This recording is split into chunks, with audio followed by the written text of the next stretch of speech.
أعوذ بالله من الشيطان الرجيم بسم الله الرحمن الرحيم للرجال نصيب مما ترك الوالدان والأقربون وللنساء نصيب مما ترك الوالدان والأقربون مما قل منه أو كثر نصيبا مفروضا صدق الله مولانا العلي العظيم.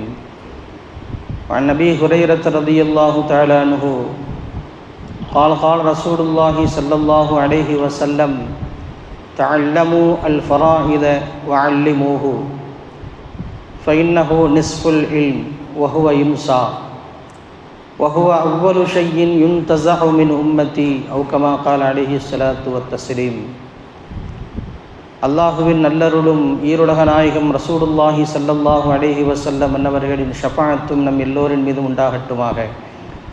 இறை இல்லமாம் புனித கஅபத்துல்லாஹுவை மீண்டும் மீண்டும் தவாஃபு செய்யவும், கண்மணி நாயகம் ரசூலுல்லாஹி ஸல்லல்லாஹு அலைஹி வஸல்லம் அன்னவர்களின் ரௌலா ஷரீஃபை ஜியாரத் செய்யவும் அல்லாஹ் நம் அனைவருக்கும் தௌஃபீக் செய்வானாக.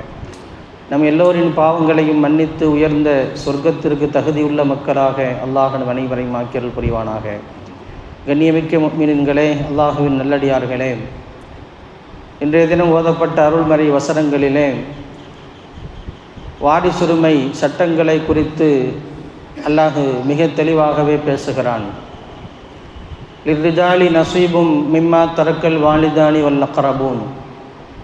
பெற்றோர்கள், சொந்த பந்தங்கள், உறவினர்கள் விட்டு சென்ற சொத்துக்களிலே ஆண்களுக்கு சரியான முறையிலே பங்கு இருக்கிறது.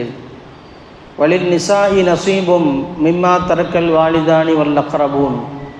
அதுபோல பெண்களுக்கும் விட்டு செல்லப்படுகிற சொத்துக்களிலே அவர்களுக்கும் முறையான பங்குகள் இருக்கிறது என்று ரப்புல் ஆலமீன் இந்த வசனத்திலே வராசத்தை குறித்து அல்லாஹ் மிக தெளிவாகவே பேசுகிறான்.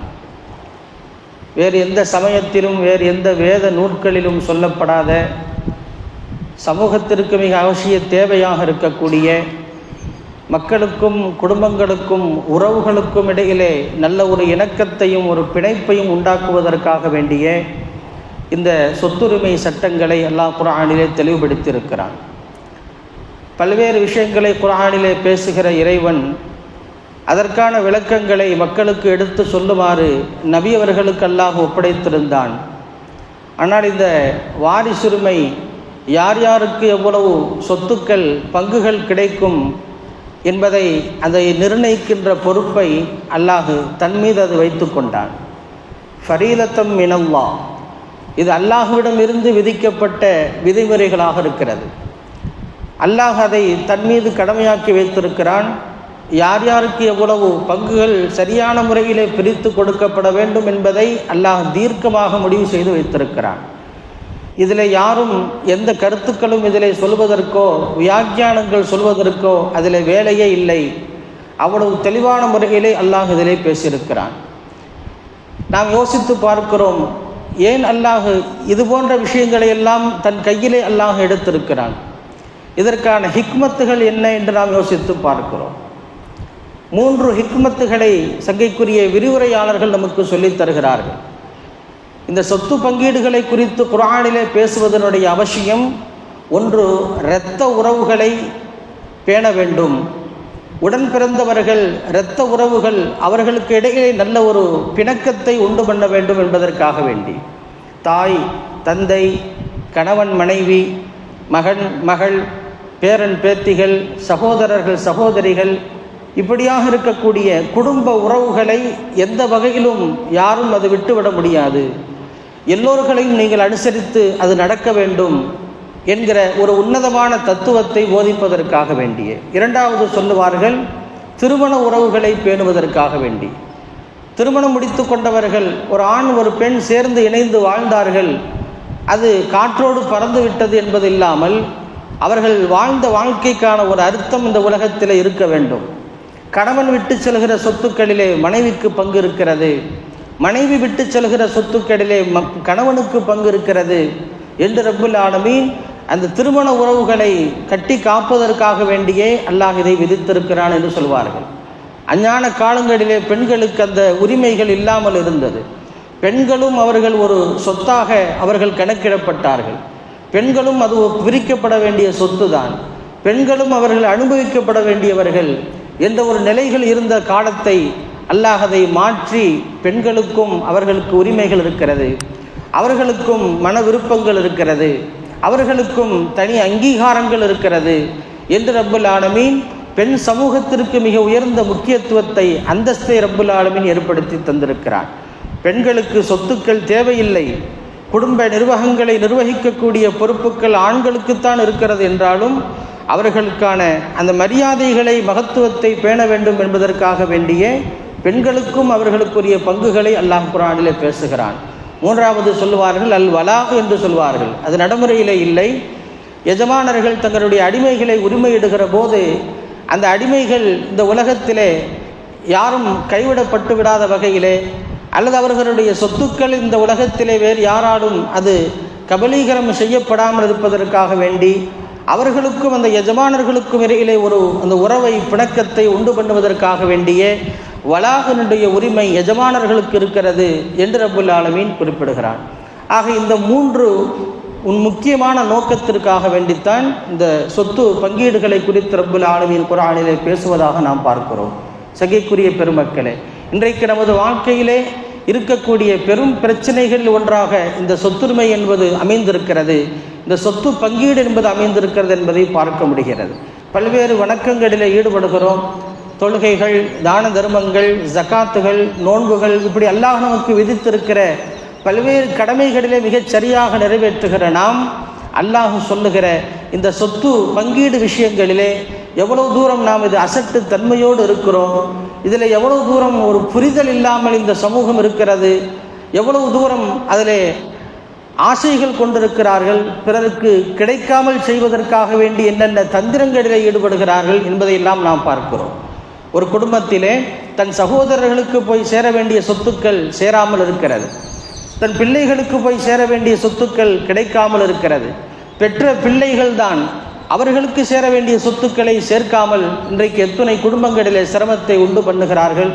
எத்துணை பெண்மக்கள் தங்களுடைய உரிமைகளை கோரி இன்றைக்கு நீதிமன்ற வாசல்களுக்கு போய் நிற்கிறார்கள் என்பதையெல்லாம் பார்க்கிற போது இவைகள் சரியான முறையிலே பங்கிடப்படாமல் இருக்கக்கூடிய நிலைகளை நாம் பார்க்க முடிகிறது. அருமையான பெருமக்களே, நாம் நம்மளுடைய ஈமான்கள், நம்மளுடைய அமல்கள் பாதுகாக்கப்பட வேண்டும் என்று சொன்னால் இறைவன் சொல்லுகிற இது போன்ற பொருளாதார நடவடிக்கைகளிலேயும் நாம் அதை ஷரியத்தின் சட்டங்களை பேண வேண்டிய கடமை நமக்கு இருக்கிறது என்பதை நாம் பார்க்கிறோம். சமூகத்திலே எவ்வளவு நிகழ்வுகள் இருக்கிறது. தன் சொத்துக்கள் தன் பிள்ளைகளுக்கு கிடைக்க வேண்டும், சகோதரர்களுக்கு அது போய் சேர்ந்து விடக்கூடாது என்பதற்காக வேண்டிய எவ்வளவு தந்திரங்களில் ஈடுபடுகிறார்கள். பல்வேறு நிகழ்வுகளில் பார்க்கிறோம் அல்லவா. ஆண் வாரிசுகள் இல்லை, பெண் வாரிசுகள் மாத்திரமே இருக்கிறார்கள்.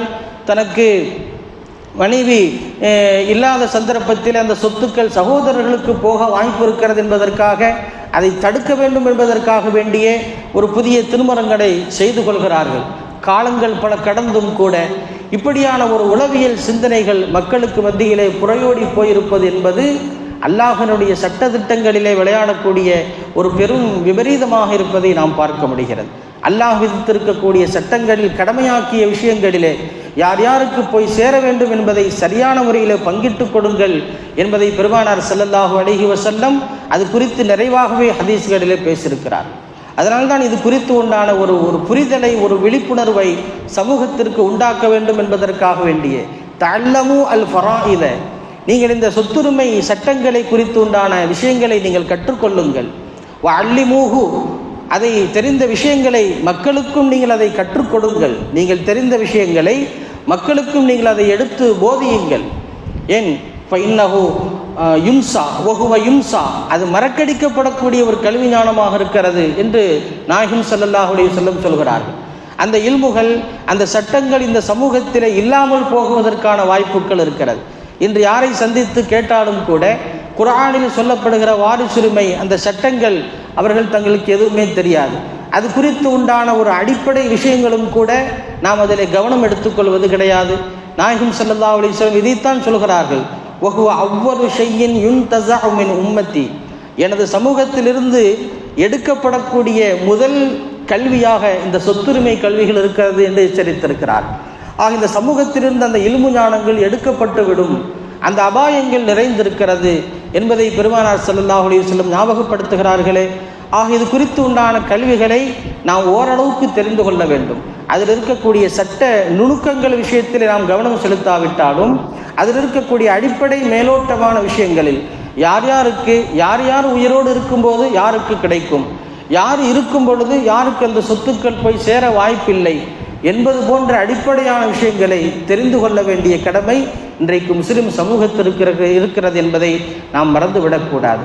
சங்கைக்குரிய பெருமக்களே, ஆக அல்லாஹ் போதித்து தருகிற இது போன்ற சட்ட விஷயங்கள் அது உளவியல் காரணங்களை பாதுகாப்பதற்காக வேண்டி, சமூகத்திலே வேறு ஏதும் இது போன்ற பழிவாங்கும் உணர்வுகள் ஏற்பட்டு விடக்கூடாது என்பதை தடுப்பதற்காக வேண்டியே இது எல்லாமும் கட்டமைக்கிற பொறுப்பை அல்லாஹ் தன் கையில் எடுத்திருக்கிறான்.